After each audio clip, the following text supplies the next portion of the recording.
Okay, so welcome back. We are continuing on with our nakshatra analysis and exploration. And we're with Michael Reed, and we're going to begin today with Purva Bhadrapada. It's good to see you again, Michael.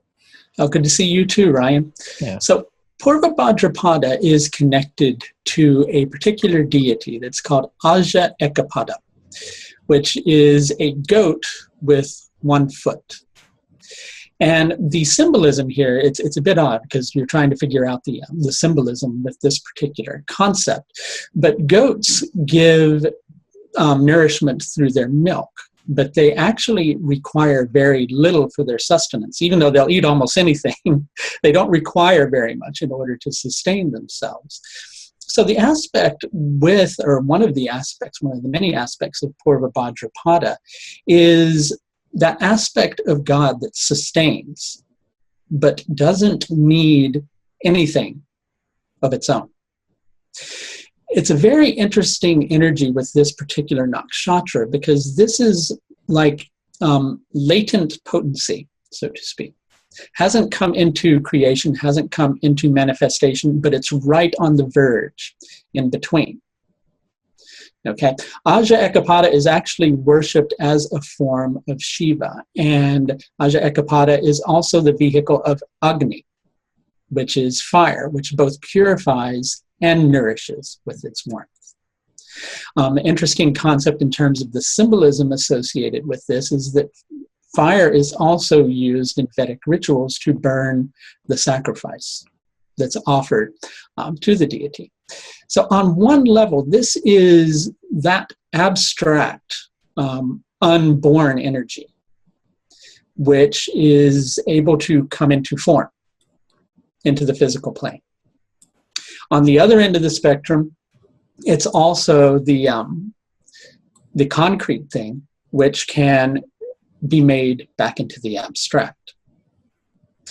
The Shakti with this particular nakshatra is the power to elevate. So basically, inspiration is something that elevates us as individuals. And when we are showing devotion or reverence to something, that too is elevating. Okay. Another connection with Purva Bhadrapada and Aja Ekapada is with a particular deity or an aspect of the sun that's called Rohit, which is about evolution. Rohit is the aspect of the sun who makes all things firm. He has no objective existence, but he sustains, as I was saying before, all of creation. And he makes concrete the essence of manifestation. Okay?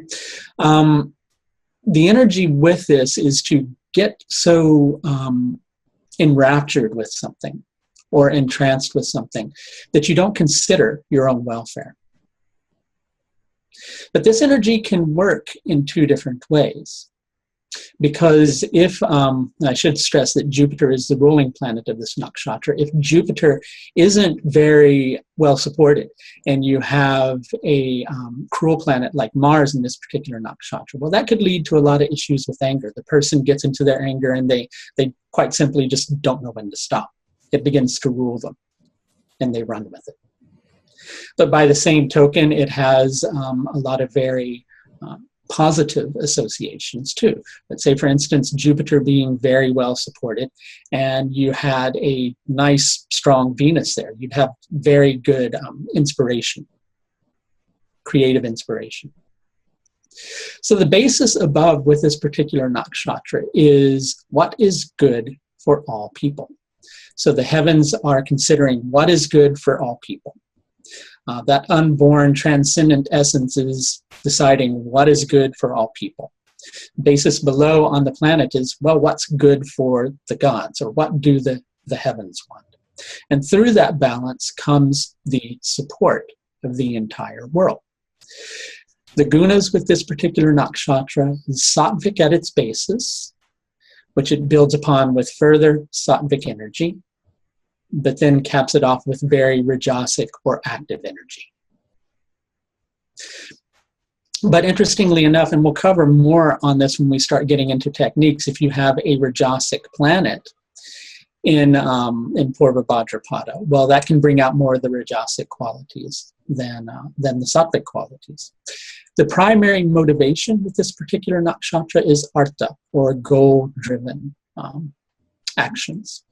And the Trimurti association is Brahma, the creator. So with some things that are associated with this particular nakshatra are the power of inspiration, or the power of getting so into something that you don't even really think about what else you're doing. Let's say somebody's an artist and they just do art all the time and they don't even think about eating dinner and taking care of themselves because they just get so caught up in what they're doing. That would be one particular aspect of this nakshatra. And so the motivation being artha, getting caught up in these endeavors, does that mean it contributes, getting caught up in these endeavors contributes to their resources or their resourcefulness as well? Or is there any kind of tie to that?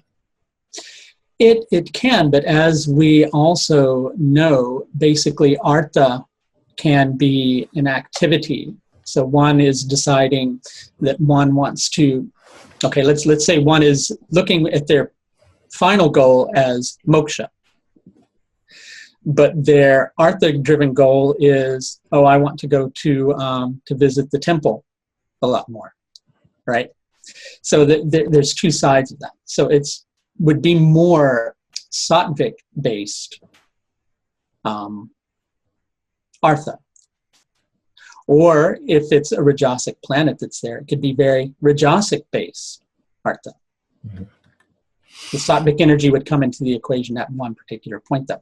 So yes, it can be very material-driven goals, right? Let's say there is an important finance planet in that particular nakshatra. They might get very into the pursuit of money. Let's say there's a career planet there. They get very into the pursuit of their career. The 11th house lord in that particular nakshatra, they could get very... They could be very ambitious. I know Gordon Brown, who was the former Prime Minister of the UK, had his Mars there. And there was something that came out in the media at one point about him not being able to control his anger with us. And so I took a look at his chart at what was going on, and his Mars in Purva Bhadrapada was being activated when all of that was coming to the surface. And some more of the positive aspects of this, since it does deal with sacrifice, but it also deals with making things firm. Could it indicate that whatever planet might be in this nakshatra, that's going to require, number one, sacrifices on an individual's part, but to make that planet manifest within their life, depending on what house lord it is or just what it rules over as a natural karaka? So pardon me, just so I can make sure I've got this correct. You were saying the person may have to make a sacrifice. Yeah, making sacrifices, but to bring something into their life. So it's not just that they're given whatever it is that's promised within that particular nakshatra, but in order to make it concrete, in order to make it real, they have to make some sacrifices on their own part to do that. But the sacrifices they would be making, if it's a well-supported planet, would be something that they were choosing wholeheartedly to do. They're getting into the sacrifice. Gotcha. I see. Yeah. Okay. So it is about negating what one's own concerns might be, but it's willingly negating what one's own concerns might be, rather than it feeling like a chore, right, or a difficult thing to do, right, in order to okay, do so. Yeah. All right, that makes sense. Thank you. Yeah.